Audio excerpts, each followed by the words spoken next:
այն ազգը, որը մեծամիտ է, չի կարող նորմալ զարգանալ։ Այն ազգը, որը նսեմացնում է ուրիշ ազգերին, չի կարող առողջ լինել։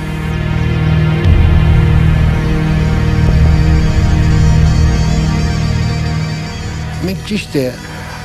հայ էթնոս ենք եղել, մենք հայ գրականություն ենք ունեցել, մշակույթ ենք ունեցել, լեզու ենք ունեցել, ուսումնասիրություններ ենք ունեցել, բայց մենք հայկական, էթնիկական գաղափարախոսություն չենք ունեցել, մենք դրա հնարավորությունը չենք ունեցել։ Մեզ ազատ արտահայտվելու, դա մի ջահ դարձնելու եւ դրա հետևից գնալու հնարավորություն չենք ունեցել։ Այսօր մեզ ընձեռնվել է այդ հնարավորությունը։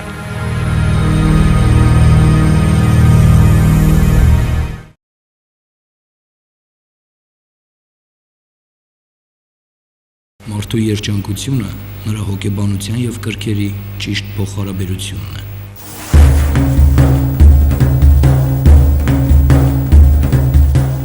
Կա հետաքրքիր բնութագիր գեներալ Վիտտեի, որը նկարագրել է տարբեր ազգերին, կովկասյան ազգերին եւ այդ թվում նաեւ հային։ Ճիշտ է, շատ կարճ համառոտ բնութագիր, բայց տվել է։ Օրինակ Վիտեն նշում է այնպիսի մի հատկություն, որը բնորոշ է հային, ինչպես առևտուր անելը եւ դա լավ իմաստով, որը վերում է հաղորդակցմանը, որը վերում է ուղեղի ճկունությանը, որը վերում է հարմարվողականությանը։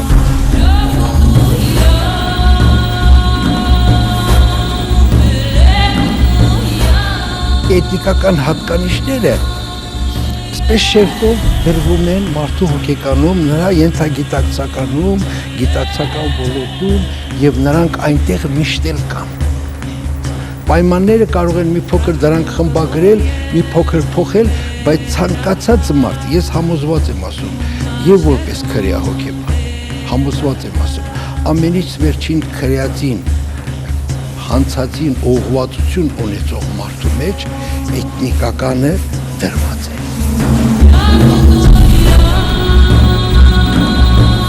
Ինձ թվում է, որ հայ մարդու բնութագիրը նախ եւ առաջ շատ բազմատեսակ է, որտեղ եթե մենք համարենք, որ մարդու հոգեկանի առանձնահատկությունները դրսևորվում են շատ գործոնների ներքո,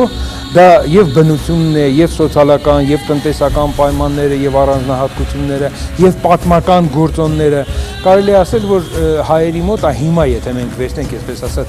տարբեր վայրերում ապրող հայեր, կարելի է նկատել, որ կա ընդհանրություն, որը բնորոշ է շատ խորը հային, ընդհանրապես հային, աբստրակտ հային, եւ բնորոշ է կոնկրետ հային, որը ապրում է այս կամ այն տարածքում։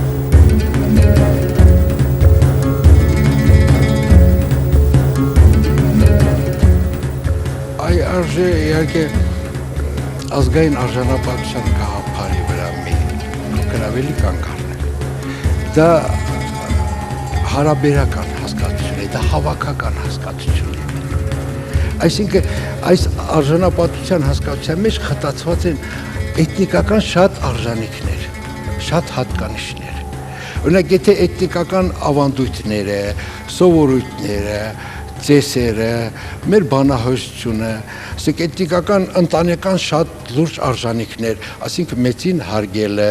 խոնարհվելը,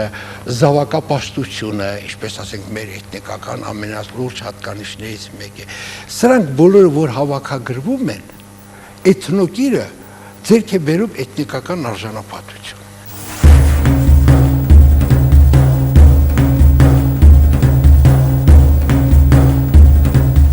Իհարկե, ամեն մի տարածք իր զարգացման ներքո ունի իհարկե ինչ-որ ավելի վառ դրսևորված հոգեբանական հատկություններ։ Օրինակ,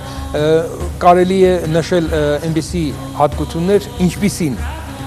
ինչալոց հոգեբանական, այնպիսի հատկություններ, ինչպիսին ընդունակություններն են, հայտնի է, որ օրինակ Սևանի ավազանի տարածքում Մարտունի բավականին շատ լավ զարգացած են թվաբանական, մաթեմատիկական ընդունակություններ։ Համալսարանում, պոլիտեխնիկում, այնտեղ որ ճշգրիտ գիտություններն են, այդտեղից շատ մարդ են սովորում, միշտ տրադիցիա։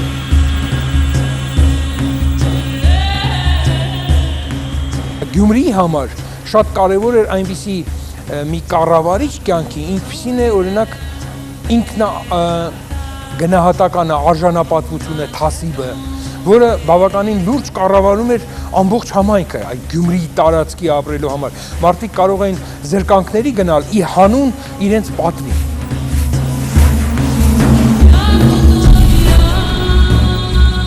Ոչ մի էթնոկրից ազգային արժանապատվությունը դու հանել ընդհանրապես, հանել չես կարող։ Եթե նա մի փոքր կեցություն ունի, այդ արժանապատվությունը նրա մեջ կա։ Եթե անգամ նա մուրում է, նա մուրելու ձև մեջ է արժանապատվությունը։ Վանաձորի տարածքի, Լոռու տարածքի մասին ասում են նաիվ։ Չէ՞, այսպես միամտությունն է ոնց որ բնորոշ, թեպետ չի կարելի ասել, որ լոռեցիները ընդհանրապես միամիտ են, բայց ժողովրդի մեջ այն մարդկանց մոտ, որոնք այդտեղ են ապրում, ոնց որ նրանք ավելի հավատացող են։ Օրինակ այն մարդիկ, որոնք ապրում են հարթավայրերում, նրանք բավականին քննադատաբար են մոտենում մարդկանց խոսակցությանը, ասածներին, իսկ լոռեցիները կարող են միանգամից հավատալ։ Վերջին տարիներին մեզ հետ իսկապես կատարվեցին լուրջ փոփոխություններ եւ դա իր հետ բերեց եւ դրական արդյունքների եւ բացական արդյունքների, բայց երբ որ այդ ամբողջ փոփոխությունների, բարեփոխումների, անգամ այլափոխումների, նեգատիվ երևույթների ամբողջության մեջ նորից դիտարկում ես կոնկրետ հային, նա էթնոկիր է։ Նա իր մեջ կրում է այն ավանդույթները, ազգային այն արժանապատվությունը, այն մտածողությունը, ազգային այն վարքը, որը բնորոշ է եղել մեր պապերին, այսինքն հազարամյակներ առաջ։ Հային բնորոշ մի հատկություն կա, որը շատ վառ է երևում, երբ որ հայը գտնվում է ուրիշ միջավայրում, դա հարմարվողականությունն է։ Պատմությունը մեր ազգի բերել է նրան, որ հայի մոտ շատ զարգացած մեխանիզմներ կան հարմարվողական։ Եվ այդ հարմարվողական մեխանիզմները շատ լավ գործում են, երբ որ հայը գտնվում է ուրիշ միջավայրում, ոչ իրեն համար բնորոշ միջավայրում։ Նա շատ լավ կարողանում է գործել։ Դրա համար, երբ որ գաղթը տեղի ունեցավ եւ հայերը